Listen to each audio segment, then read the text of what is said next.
붙잡는 순간 괴로움이 시작된다. 여러분, 요즘 뭐가 제일 마음에 걸리세요? 사람의 말 한마디? 돈? 건강? 관계? 아니면 내가 이 정도는 돼야 하는데라는 기준? 오늘 이야기는 결국 이 질문으로 돌아옵니다. 나는 무엇을 모양으로 붙잡고 있나? 선악도 모양 집착에서 시작된다. 선악을 짓는 것은 모두 모양에 집착하기 때문이다. 여기서 모양은 단순히 겉모습만이 아니에요. 이래야 옳다, 저 사람은 저래야 한다, 나는 이 정도는 되어야 한다 같은 내 머릿속의 틀, 즉 형태 기준 이미지까지 포함합니다. 예를 들어볼게요. 우리가 누군가에게 친절을 베풀 때도 마음속 어딘가에 이런 게 섞일 수 있죠. 나 착한 사람으로 보이고 싶어. 이 정도 했으니 인정받아야지. 겉으로는 선처럼 보여도 그 밑바닥이 모양 집착이면 마음이 계속 흔들립니다. 반대로 화를 내고 상처 주는 행동도 대부분 여기서 나와요. 저 사람은 나를 존중해야 해. 내가 맞아. 내가 손해보면 안 돼. 이 모양이 깨지는 순간 우리는 분노, 불안, 비난으로 튀어오릅니다. 정리할게요. 선이든 악이든 무언가를 붙잡는 마음이 있으면 이미 흔들리고 있다. 모양 집착은 윤회를 만든다 같은 고생의 반복. 황벽선사는 말합니다. 모양에 집착해서 선악을 짓게 되면 억울하게 윤회의 수고로움을 받는다. 여기서 윤회 같은 괴로움의 반복을 전생내생으로만 받아들이지 않아도 됩니다. 현대적으로 풀면 윤회는 이런 거예요. 비슷한 사람만 만나면 또 상처받고, 비슷한 말만 들으면 또 폭발하고, 비슷한 상황만 오면 또 불안해지는 그 반복 패턴. 여러분 혹시 이런 경험 있으세요? 이번엔 안 그러려고 했는데 또 그랬어. 그게 작은 윤회예요. 내가 쥔 모양이 바뀌지 않으니 현실은 계속 같은 방식으로 돌아옵니다. 모양을 붙잡는 한 인생은 같은 장면을 다른 배우로 계속 반복한다. 한마디로 깨닫는다 말이 아니라 전환이다. 원문에는 이런 대목이 있습니다. 그 무엇도 한마디 말에 본래의 법을 문득 스스로 깨닫는 것만 갖지 못하다. 이걸 오해하면 스승이 한마디 해주면 번쩍 깨닫는다가 되는데 핵심은 그게 아니에요. 여기서 한마디는 주문이 아니라 방향 전환입니다. 예를 들어 누가 이렇게 말해준다고 해볼게요. 지금 너 사실은 두려운 거지? 그 순간 내가 화를 내고 있는 게 아니라 두려움을 숨기고 있었구나 하고 딱 돌아보면 마음이 꺾입니다. 그게 한마디의 힘이에요. 말이 대단해서가 아니라 내가 스스로를 속이던 방향이 바뀌는 것. 여러분도 경험 있죠? 누가 조언을 10마디 해도 안 들리다가 어느 날 딱 한 문장이 들어오는 순간 그건 말이 들어온 게 아니라 내 마음이 준비되어 전환된 것입니다. 깨달음은 정보가 늘어나는 게 아니라 붙잡는 방향이 꺾이는 것이다. 마음밖에 법이 없다, 밖에서 답 찾지 말라는 뜻. 이 법 그대로가 마음이어서 마음 밖에는 아무 법도 없고, 이 마음 그대로가 법이어서 법 밖에는 어떠한 마음도 없다. 쉽게 말하면 이거예요. 답은 바깥에 있지 않다.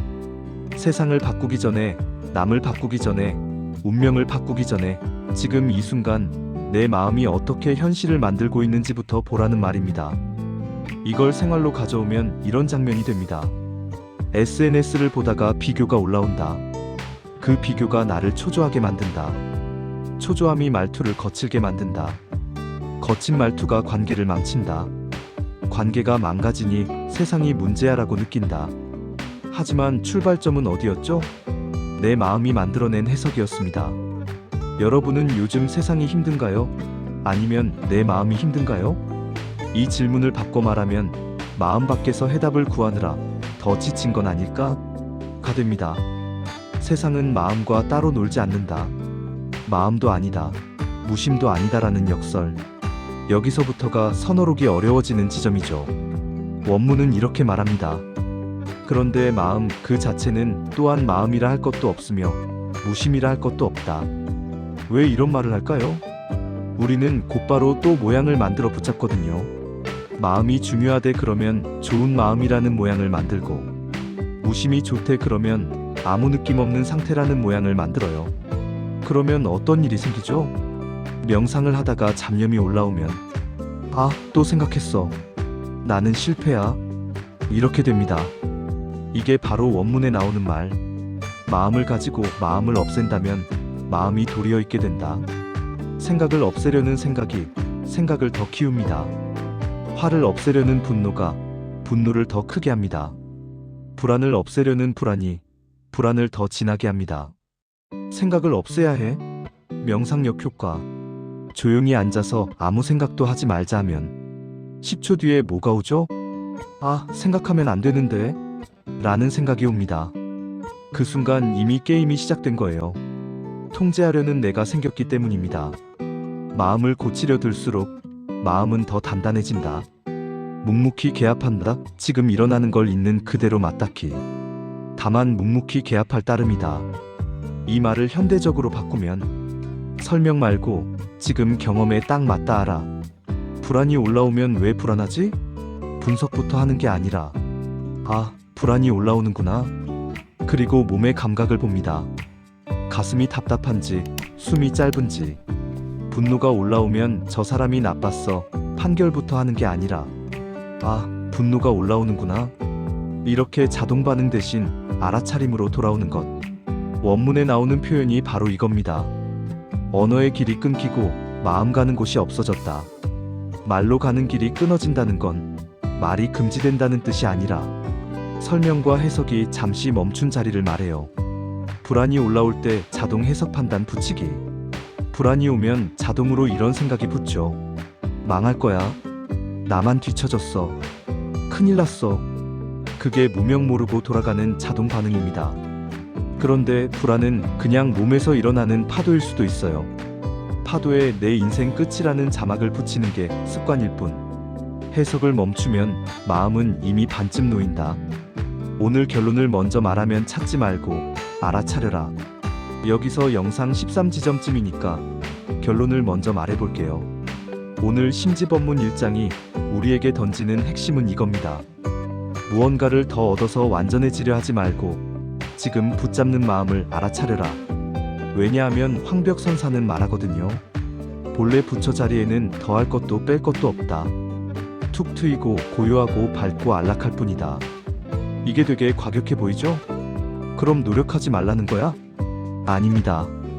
노력을 부정하는 게 아니라 노력의 방향을 바로잡는 겁니다.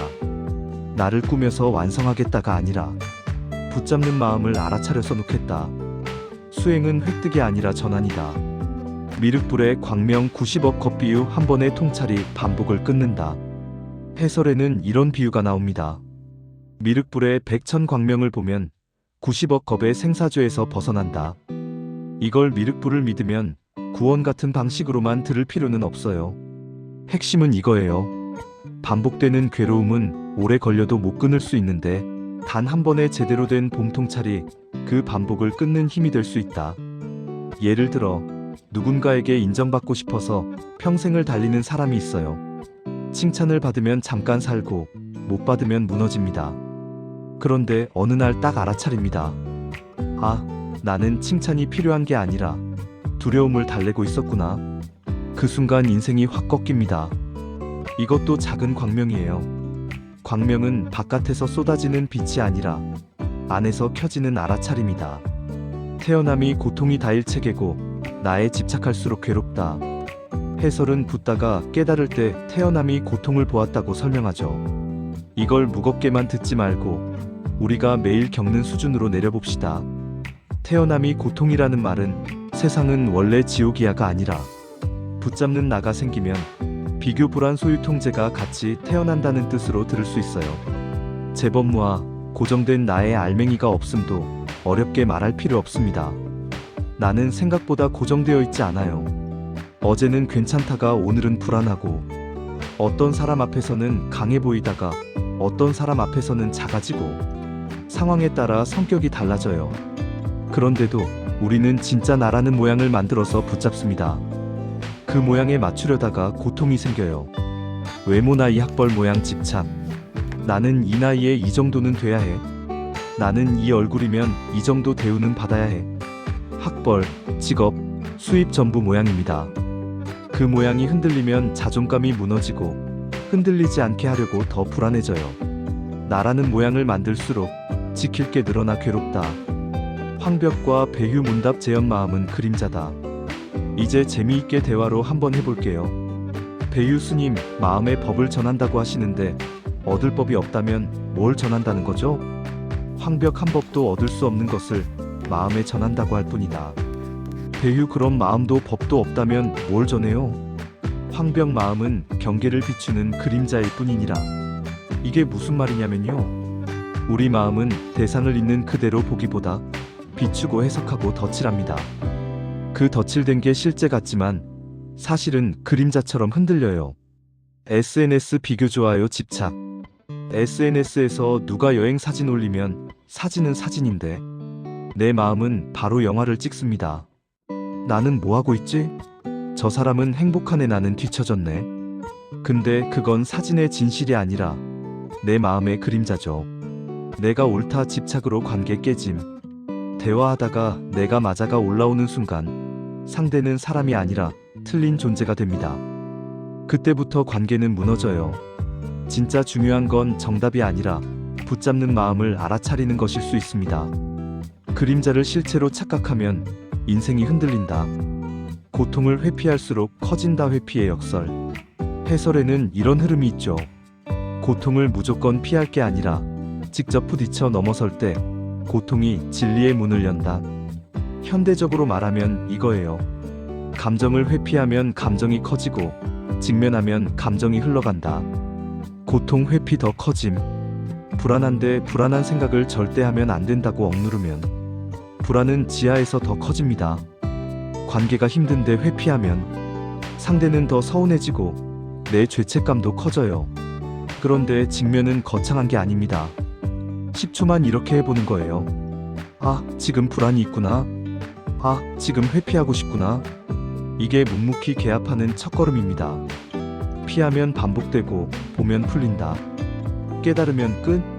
오해하지 않기. 수행은 얻기가 아니라 돕기.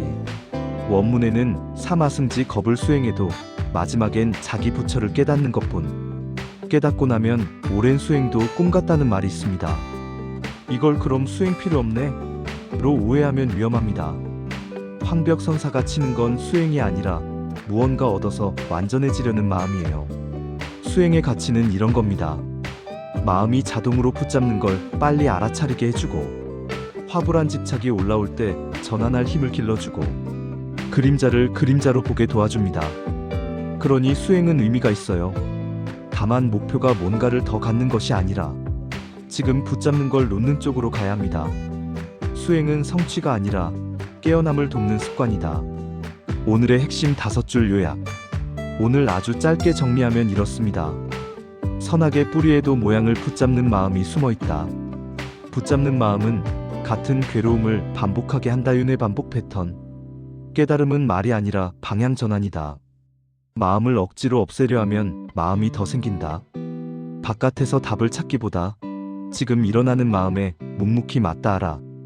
여러분, 오늘 영상에서 여러분에게 가장 찔렸던 문장은 뭐였나요? 내가 지금 붙잡고 있구나. 이 한 번의 자각이 생각보다 큽니다. 오늘부터 해볼 한 가지 실천. 실천 하루 3번. 10초 붙잡는 것 보기. 마지막으로 아주 작고 구체적인 실천 하나 제안 드릴게요. 하루에 3번만 알람을 맞추세요. 그리고 10초 동안 이렇게만 해보는 겁니다. 지금 나는 무엇을 붙잡고 있지? 좋아요? 인정? 정답? 내 체면? 미래 걱정? 그걸 붙잡는 몸의 느낌은 어디에 있지? 그냥 보고 끝. 해결하려 들지 마세요. 그게 묵묵히 개합의 연습입니다. 댓글에 요즘 내가 붙잡는 모양 하나만 적어주세요. 다음 영상에서는 그림자와 실체를 구분하는 법을 더 생활적으로 확장해 보겠습니다. 감사합니다.